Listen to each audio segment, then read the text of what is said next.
Hi guys, it's me, Professor D, and welcome back to my YouTube channel. On this video, I'm doing another Kahoot. I'm going to be covering patient assessment and communication. This is a great video for the nursing students who are currently taking fundamentals of nursing. Now, before we get started, as always, I'm going to ask you to please support me and support this channel by liking this video. You're going to love it, so go ahead and give it a thumbs up now so you don't forget. Subscribe to my channel if you haven't done so already, and be sure to check out my website, nexusnursinginstitute.com. On my website, you can sign up for a Next Generation NCLEX review session, part 1, part 2. You can sign up for a private tutoring session, consultation session. If you're a current nursing student and you are struggling, you really have to do well on your next exam, I've got audio lessons available. Again, my website is nexusnursinginstitute.com. Almost daily, you can find me covering a variety of nursing topics across my social media platforms such as TikTok, Instagram, Facebook, and of course, right here on YouTube. My handle's the same everywhere, Nexus Nursing. All right, guys, without any further ado, let's get started. Patient assessment. Remember, guys, it's patient assessment and communication. Okay, first question. Which is not part of the nervous system assessment? Select all that applies. Symmetry, alignment, joint range of motion, level of consciousness, cognition, cranial nerve function, orientation level, speech. So you're assessing your patient, you're doing assessment on your patient. Which part of the assessment is not considered part of the nervous system?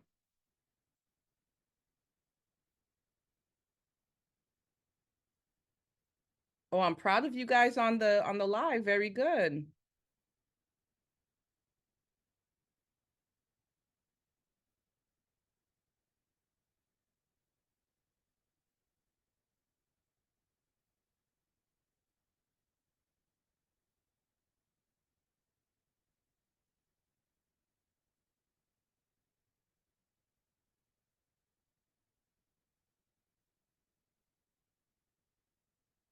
Okay, very good. Most of you guys got it correct. So the correct answer is symmetry, alignment, joint range of motion. That is not part of the nervous system. That's actually part of the musculoskeletal system. But everything else is part of the nervous system. When you're checking that patient's level of consciousness, when you're checking their cognition, when you're checking cranial nerve function, their orientation level, even speech ability, all of those are part of the nervous system assessment. All right, true or false? The PMI, that is point of maximal impulse. The PMI should be located at the fourth intercostal space, mid-clavicular line. Is that true or is that false?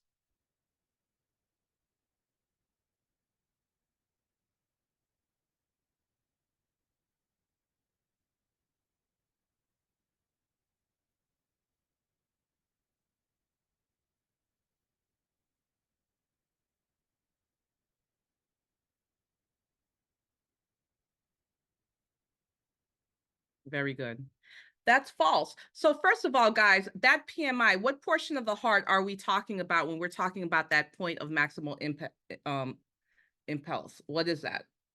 We talk about the apex of the heart, right? So it's not the fourth intercostal space midclavicular line. It's what? The fifth, and not the second. Are you serious? The fifth intercostal space, midclavicular line. That is the apex of the heart. All right, select all that applies. Assessment of the male genitalia should include, select all that apply, should include assessing for descended testicles, pubic hair distribution, palpation for any masses, palpation for any swelling, vaginal mucosa, palpable inguinal lymph nodes. When you're assessing the male genitalia, what should be included? What are you going to be looking out for?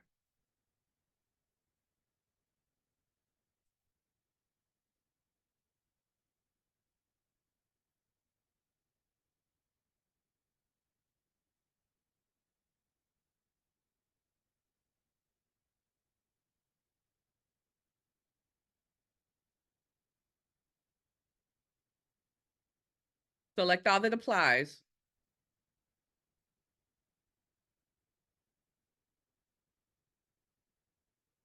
Very good, Bree Bree.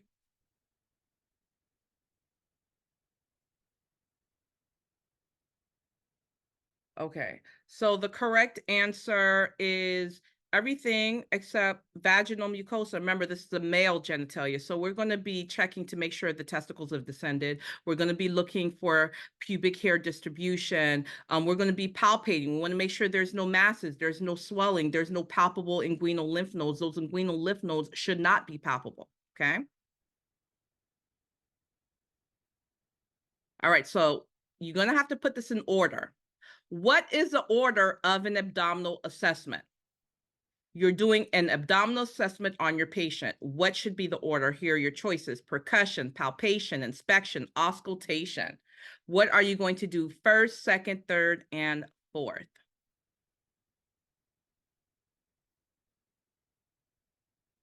The code to get in is 716-1967.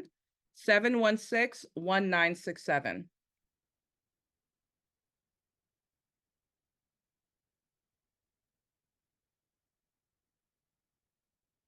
Guys, do me a favor in the comment section. Can you put the code in so anyone that comes in late, they'll know what the code to get in is? 716-1967. Thank you.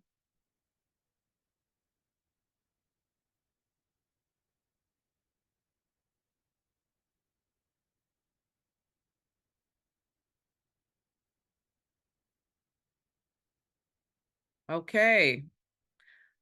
Wow, most of you guys got it wrong, then got it right. So let's talk about this. So you're doing abdominal assessment on the patient. The first thing you're going to do is inspection. You are going to look, all right? Use your eyeballs. You're going to look. The next thing you're going to do is auscultation. You are going to listen. Are you hearing bowel sounds? Are they hyperactive? Are they hypoactive? Are you hearing them in all four quadrants? Then next thing you're going to do is you're going to percuss. Now, percussing, that's by tapping different body parts and trying to produce sound. Okay.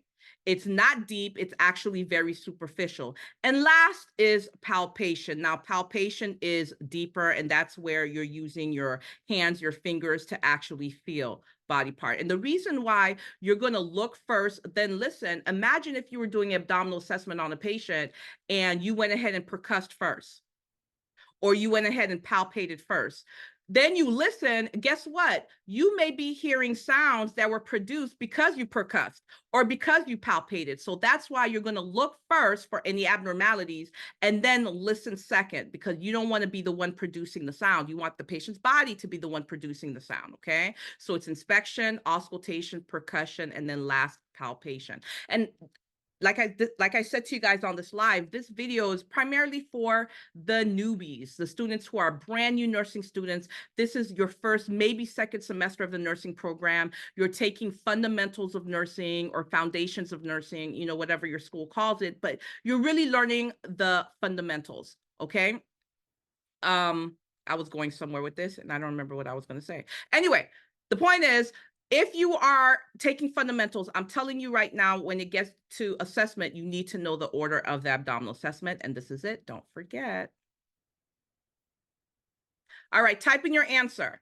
Besides denial, name another stage of death and dying, or another stage of grief.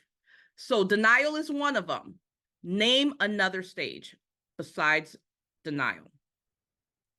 And while we're waiting on that, I remember what I was going to say to you. The next point I was going to say to you guys is nursing always goes from least invasive to most invasive. So if you have a question to put things in order and you're kind of confused, just think about, okay, what's going to be the least invasive thing to do first? And usually that's the first thing you do. And then you go to more invasive or more complex. Okay. Let's look at what the answers were. Let me move this so we can see. Acceptance, bargaining, acceptance, rage. Rage, I'm assuming you meant anger. Yes. Despair, mad, yep, anger, delusion. Delusion, not delusion, but denial, definitely.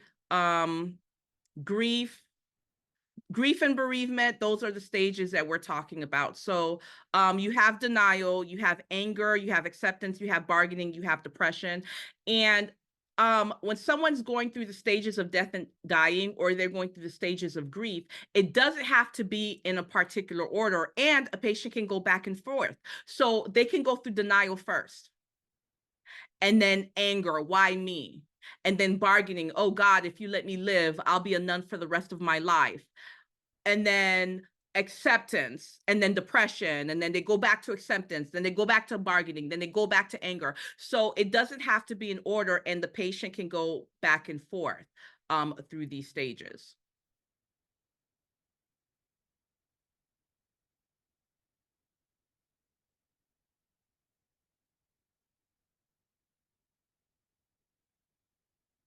All right. 1 to 5, or 1 to 2, I should say. Providing opportunities for reminiscence and validation of self-worth. Is that meeting the patient's psychosocial need, or is that meeting the patient's physical need? When you're providing opportunities to that dying patient, or that patient that's grieving, you're providing opportunities for them to reminisce and for them to have validation of self-worth. What need are you meeting?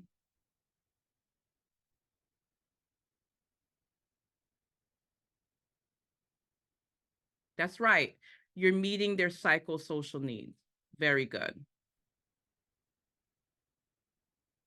All right, next. If you're alert for common complications such as constipation, when a patient is dying, one of the complications we often see is constipation. So when you're alert for that, you're encouraging the patient to drink fluids. You're giving the patient foods with fiber. What need are you meeting? Are you meeting a physical need or a psychosocial need?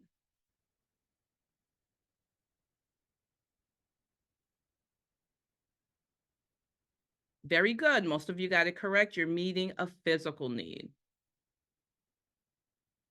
Okay, so your patient's been diagnosed with appendicitis. Which question is most effective in eliciting information? So your patient comes in, they've got right lower quadrant pain, they're bent over, they're in a lot of pain. We figure out, okay, they've got appendicitis, and you're trying to get information. What do you say? Oh, let me move this for you. Sorry, to get more information. How do you feel? Does it hurt? Does coughing make the pain worse? Or can you please point to your pain? Which question or which statement would elicit the most information? Wow.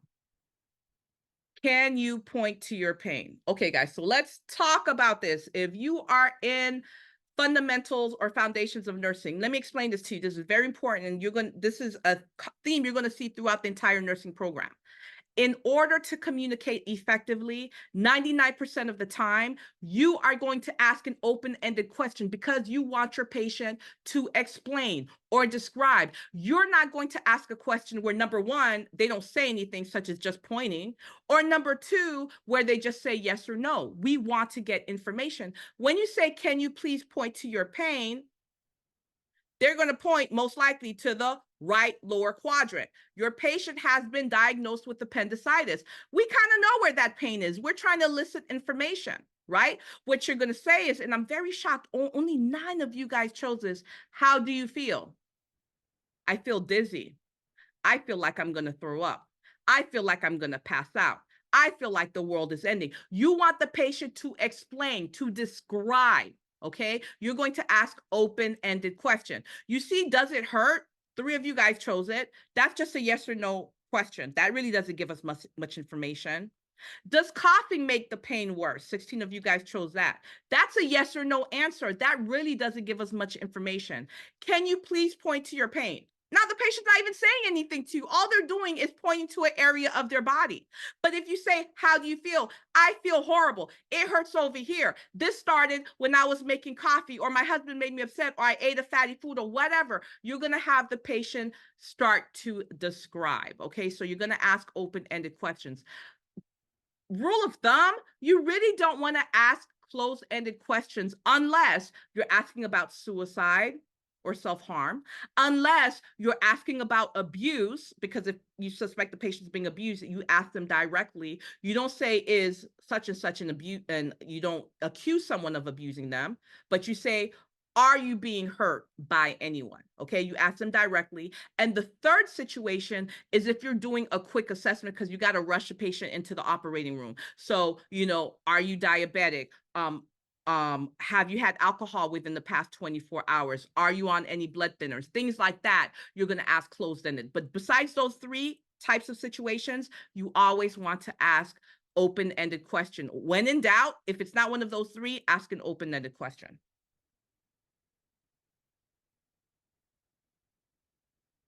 Okay, before I move on, someone on the live said fundamentals is common sense. Wait, fundamentals is common sense made uncommon.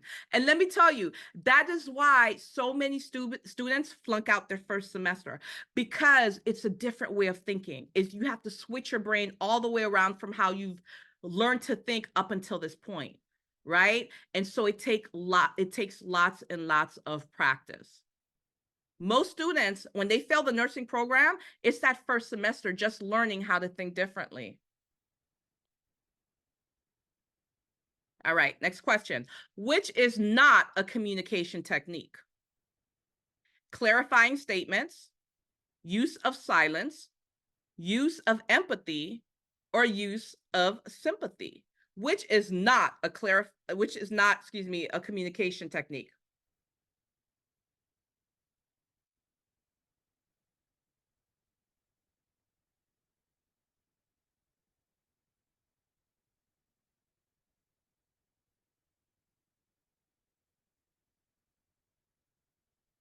Very good.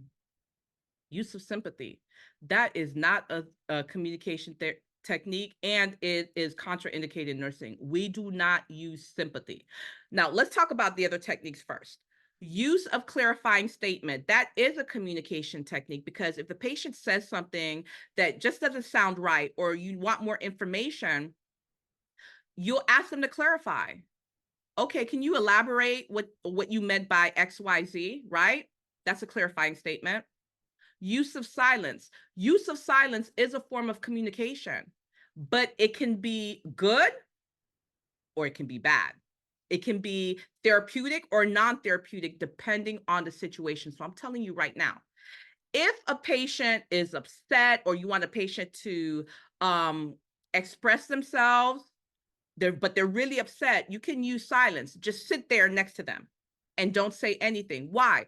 Number one, you sitting down next to that patient, not standing up, not standing by the doorway, not looking at your watch or the clock on the wall, letting them know, I got better things to do. No, you come sit next to them or across from them, and you're sitting at eye level. By doing that, you're letting them know you're important to me. You're worth my time. And so you're quiet because you're allowing that patient time to form their thoughts and to be able to express themselves. That is therapeutic. Let me tell you when silence is not therapeutic. Silence is not therapeutic when that patient is putting themselves down. If that patient says, I'm so ugly, I'm so dumb, nobody loves me, and you don't say anything, you're just like,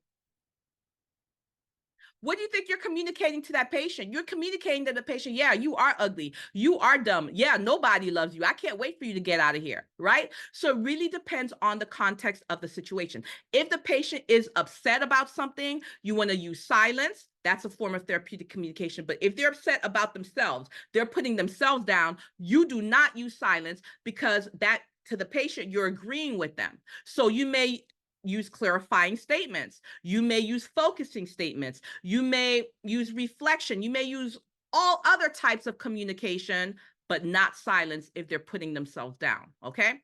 Let's move to empathy. Let me explain to you what the difference between sympathy and empathy is. How am I doing with time? Oh, okay.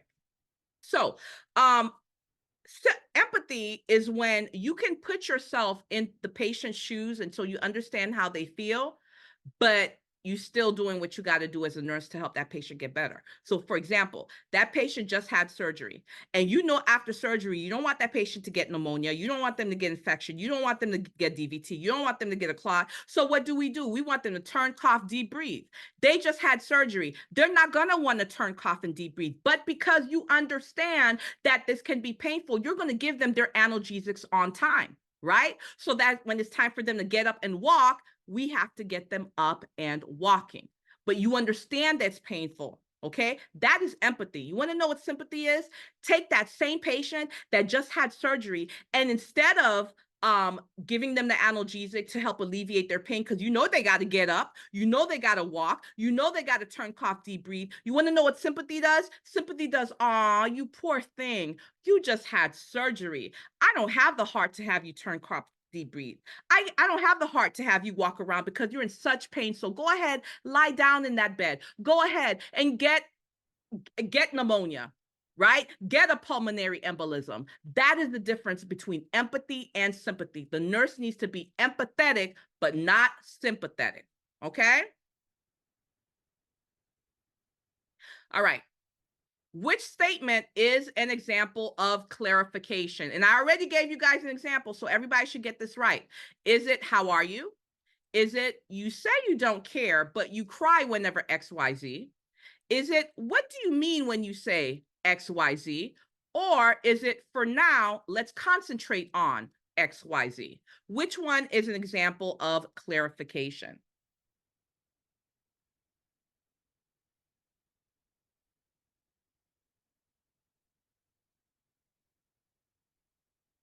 Okay, very good. The correct, oh, only 3 of you guys chose the correct answer. What do you mean when you say? What do you mean when you say? So when you ask a patient, well, can you explain further, or can you explain what you mean? That's a clarifying statement. You want the patient to clarify. I'm sorry, guys.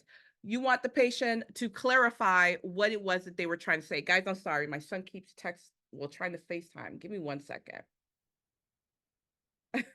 All right. So you're trying to have a better understanding of what they're saying to you. Now look at the other choices. How are you? When you say, how are you? That's an open-ended question. When you say you don't care, but you cry whenever, that's confrontation. If the patient says something that really is going against what you're seeing, right? That's confrontation. And we really don't like to use that in nursing. And last, for now, let's concentrate on what kind of communication is that? That's focusing. You're getting them to focus on something specific.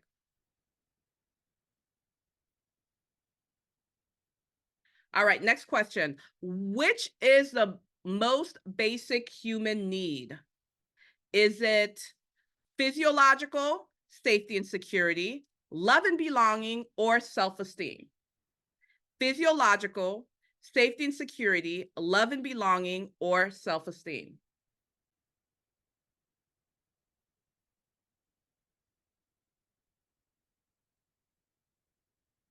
1 second, guys. So the correct answer is physiological. The most basic human need is physiological. What keeps you alive? That is your most basic human need, right?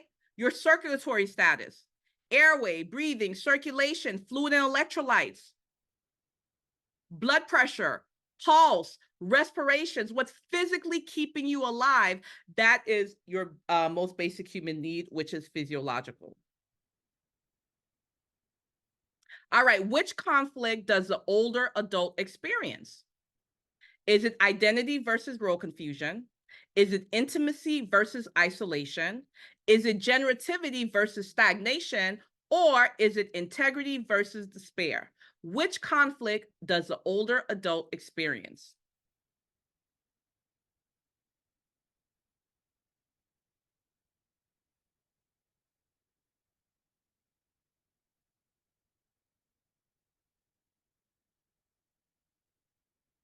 Okay. It's integrity versus despair. So the older adult, when they look back on their life, are they happy with everything that they've done, generally speaking, the life that they built, what the legacy that they're leaving behind? Or are they looking back at their life and saying, wow, I really accomplished nothing. I'm not leaving any footprints in this world whatsoever, or I am leaving footprints, but it was a disaster. Let's look at these other choices. Identity versus role confusion. I've said this a million times. The job of the adolescents is identity. Who am I? Who did they figure out their identity through? Their peer group, okay? Identity versus role confusion, that's the adolescent. Intimacy versus isolation. The the age around where they're looking for a romantic partner in life. That's early adulthood. Generativity versus stagnation, where you're actually building your life, you're building your legacy. That is middle adulthood. And of course, the older adult goes through integrity versus despair when they look back at their life and what they've accomplished or didn't accomplish. All right, last question. Your patient says, I hate being sick, and starts to cry. You allow him or her to gather his or her thoughts. You just sit next to them. What is this? Is this clarification? Is this empathy? Is this reflection? Or is this silence? And everybody should get this right.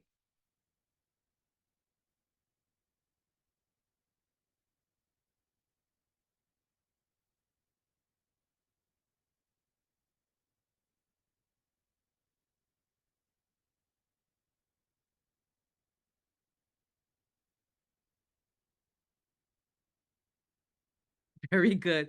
It's silence, and that is a form of therapeutic communication. Again, unless the patient is putting themselves down. All right, guys, let's see how you did.